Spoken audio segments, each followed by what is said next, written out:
안녕하세요. 학문의 목적 토론회에 오신 여러분 환영합니다. 오늘은 학문의 목적은 이상적 수양인가, 현실적 개혁인가 라는 주제로 조선의 대표적인 두 학자를 모셨습니다. 먼저 성리학의 대가이신 퇴계 이황 선생님, 그리고 실학의 거장 다산 정약용 선생님입니다. 두 분 모시게 되어 영광입니다. 반갑습니다. 오늘 이렇게 귀한 자리에 함께하게 되어 기쁩니다. 네, 저도 오늘 중요한 주제로 이야기 나눌 수 있어 매우 기대가 큽니다. 두 분은 학문의 목적에 대해 각각 다른 관점을 가지고 계신 것으로 알고 있습니다. 먼저 퇴계 선생님, 선생님께서는 학문의 목적을 어떻게 보시는지 말씀해 주시겠어요?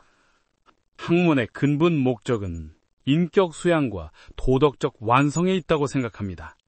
사람이 배움을 통해 이의 본질을 깨닫고 마음을 맑게 다스리는 것, 이것이 바로 경의 자세입니다. 모든 사물에 하늘의 이치인 이가 내재해 있으니 우리는 공부를 통해 이를 깨닫고 실천해야 합니다. 결국 개인의 내면적 수양이 우선되어야 사회도 자연스럽게 바르게 됩니다. 이황 선생님께서는 개인의 내면적 수양과 도덕적 완성을 강조하셨네요. 그렇다면 정약용 선생님은 어떤 생각을 갖고 계신가요? 물론 개인의 수양도 중요하지만 학문은 현실 세계의 문제를 해결하는 실용적인 도구가 되어야 한다고 봅니다. 저는 이용후생을 중시합니다. 백성들의 삶을 실질적으로 개선하고 불합리한 제도를 개혁하는 데 학문의 목적이 있어야 합니다. 단순히 책상 앞에서 마음을 수양하는 것만으로는 백성들의 고통이 해결되지 않습니다. 실사구시의 정신으로 현실에 뿌리를 둔 학문이 필요합니다. 두 분의 의견이 명확히 다르네요. 퇴계 선생님은 개인의 도덕적 수양을, 정약용 선생님은 현실 문제 해결을 중시하시는군요. 퇴계 선생님, 정약용 선생님의 견해에 대해 어떻게 생각하시나요? 정약용 선생의 실용적 관점도 이해합니다만 근본 없는 변화는 위험합니다.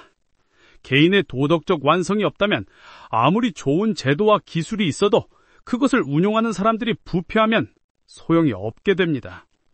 인간 본성의 선함을 회복하고 도덕적 원리를 내면화하는 것이 먼저입니다. 경물치지를 통해 사물의 이치를 깨닫고 그 원리에 따라 살아갈 때 비로소 사회도 바르게 됩니다. 물론 퇴계 선생님 말씀도 일리가 있습니다만 공허한 이상론에 머무를 위험이 있습니다. 백성들이 굶주리고 있는데 학자들이 서지에서 성인의 도를 논하기만 한다면 무슨 의미가 있을까요? 위기지약도 중요하지만 그 지식이 실제 삶의 개선으로 이어져야 합니다. 예를 들어 농업기술을 개선하거나 형벌제도를 합리화하는 등 구체적인 변화가 필요합니다. 수양과 개혁은 함께 가야 하지만 현실의 문제를 외면한 수양은 무의미하다고 봅니다. 두 분의 철학적 견해 차이가 명확히 드러나네요. 퇴계 선생님, 정약용 선생님의 말씀에 추가로 반박하실 내용이 있으신가요? 저는 현실을 외면하자는 것이 아닙니다. 다만 근본 없는 변화는 오히려 혼란을 가중시킬 수 있다는 점을 강조하고 싶습니다. 성리학에서 말하는 수기치인의 원리는 자기 자신을 먼저 닦은 후에 남을 다스린다는 뜻입니다. 이는 현실 도피가 아니라 근본적인 문제 해결의 순서를 말하는 것입니다. 기술적 해결책에만 의존하면 임시 방편에 그칠 수 있습니다. 인간의 본성과 마음의 문제를 해결하지 않으면 아무리 좋은 제도도 결국 부패하게 됩니다.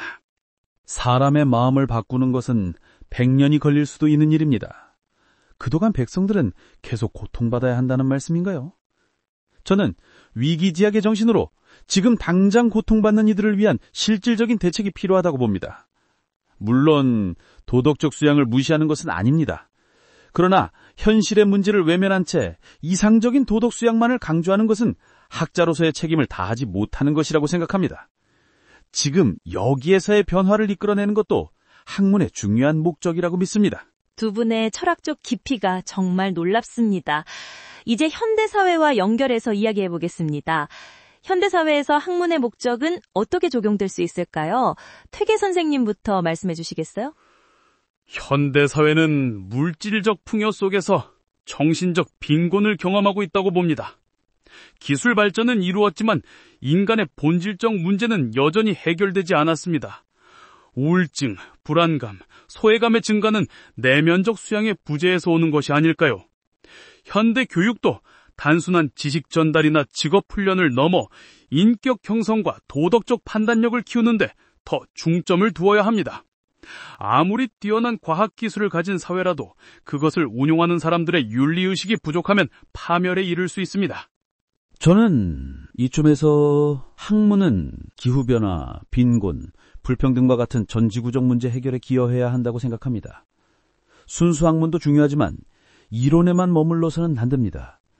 오늘날의 학자들은 현실 참여와 소통, 그리고 실질적인 해결책의 제시에 더 적극적이어야 합니다. 대학은 상아탑이 아니라 사회 변화의 중심이 되어야 합니다. 또한 과학기술 발전의 윤리적인 측면도 간과해서는 안 되겠죠. 지식의 생산과 적용 과정에서 도덕적 책임을 함께 고려해야 한다는 점에서는 퇴계 선생님의 의견에 동의합니다. 두 분 모두 깊은 통찰을 주셨습니다. 이제 청취자분들께서 질문을 보내주셨는데 요즘 젊은이들이 취업만을 위한 공부를 하는 경향이 있는데 이에 대해 어떻게 생각하시나요? 공부의 목적이 단순히 취업이나 출세에 있다면 매우 안타까운 일입니다. 배움은 인간의 가치를 높이고 삶의 의미를 찾는 과정이어야 합니다. 위기지학, 즉 자신을 위한 학문이란 단순히 실용적 이득을 얻기 위한 것이 아니라 자신의 본성을 회복하고 인간다움을 완성하는 것입니다.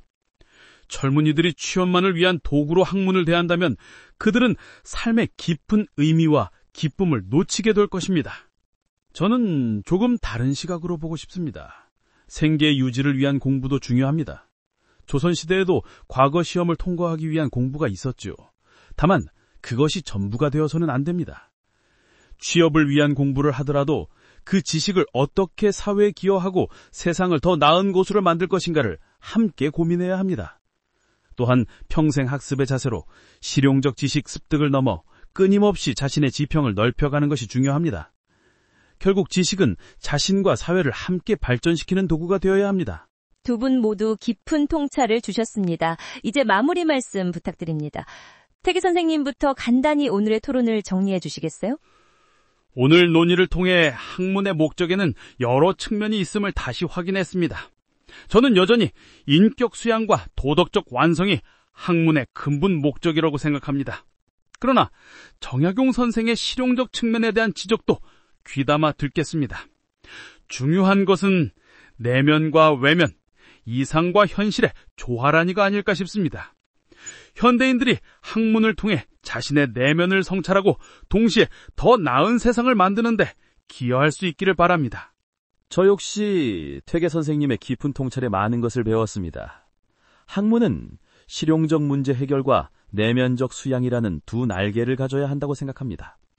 다만 시대에 따라 어느 쪽에 더 무게를 둬야 할지는 달라질 수 있습니다.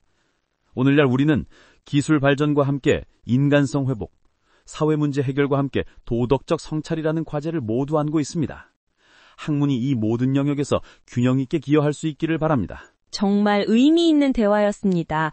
오늘 토론을 통해 학문의 목적이 단순히 하나로 정의될 수 없는 다양한 차원을 가진 복합적인 것임을 알 수 있었습니다. 개인의 내면적 성장과 사회적 변화는 서로 대립되는 것이 아니라 상호 보완적일 수 있다는 통찰도 얻었습니다. 청취자 여러분, 학문의 목적 토론에 함께해 주셔서 감사합니다. 다음 시간에 더 흥미로운 주제로 찾아뵙겠습니다. 안녕히 계세요.